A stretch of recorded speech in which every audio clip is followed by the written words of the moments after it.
You know, we've all been there. Part of a team that feels more like a tug-of-war than a collaboration. But what if the secret to working together perfectly wasn't about some new app or more meetings? What if it was a philosophy from a Zen monastery? Today, we're diving into a totally different way to think about teamwork, one that starts not with the group, but with you. I mean, it's the big question, isn't it? At work, with your family, in your community, why is getting everyone to pull in the same direction so difficult? It feels like it should be the most natural thing in the world, but most of the time, it's a real struggle. And we all know the promise, right? We're told that together we'll achieve synergy, innovation, we'll move mountains. But then reality hits, and it looks a lot more like conflict, total miscommunication, and clashing egos. So what's the deal? Well, what if all those project management tools and communication strategies are just putting a bandage on the real problem? What if the issue isn't how we work, but how we think about working together in the first place? And that brings us to this really fascinating text, The Way of Cooperation of the Zen Monastery. It's important to note that everything we're talking about today comes from the work of its author, Xu Feng of Life Chan Yuan, that's Sungming Zen Yuan, who offers this pretty radical shift in how we can approach cooperation. So to really get this, we have to start with what we could call the paradox of teamwork. It's this weird situation where the very thing that's supposed to make us stronger, bringing people together, is often what creates all the friction and slows everything down. How does adding more brainpower so often lead to more headaches?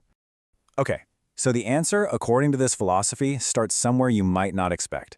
See, most modern teamwork ideas focus on the outside stuff, the rules, the roles, the flowcharts. This flips that script completely. It says the real foundation for amazing teamwork isn't the project plan, it's the inner state of every single person in the group. It's a total inside-out job. And the core idea here is something called egoless action. Now, this isn't about being a robot or having no personality, not at all. It's about doing your absolute best work for the group's goal.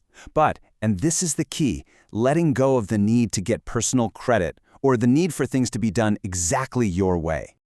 So how on earth do you do that? Well, here are 3 really practical places to start. First, when someone else is talking, are you actually listening to understand them? Or are you just reloading, waiting for your turn to speak? Second, can you release that burning need to win the argument, to just be right? And third, can you put the group's real purpose ahead of your own personal agenda? I love this quote because it just paints the perfect picture. When every single person lines up with the group's direction, the whole thing just flows. All that resistance disappears. It's the difference between being a rock that the river has to go around and just being part of the water. Okay, so once that inner work is happening with the individuals, we can shift focus to how the group actually operates together. This is where the rubber meets the road. It's about taking that inner harmony and turning it into real collective action. This is where you see the payoff. And the goal, the ultimate prize, is a state called collective flow. You've seen this in nature, right? A flock of birds turning in perfect sync, a school of fish moving as one. There's no CEO bird barking orders, they just move together, intuitively. That's the idea, a team that acts like a single, intelligent organism. And if you look at this, collective flow isn't just a little bit better, it's a huge leap. Sure, a managed team is more effective than a bunch of people just doing their own thing. But this chart shows the collective flow, it's on a whole other level. It's a kind of hyper-productivity that's born from total harmony. So, how does a group get there? Well, the text lays out a path. First, everyone has to be absolutely clear on the mission, the shared why. Second, you need radical transparency, open, honest communication. Third, when things go wrong, and they will, the focus is on adapting, not blaming.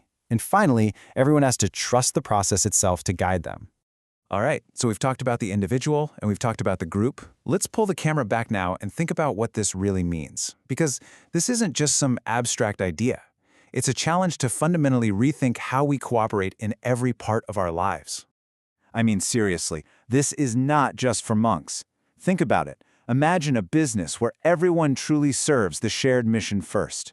Or a family that handles problems by adapting together instead of pointing fingers.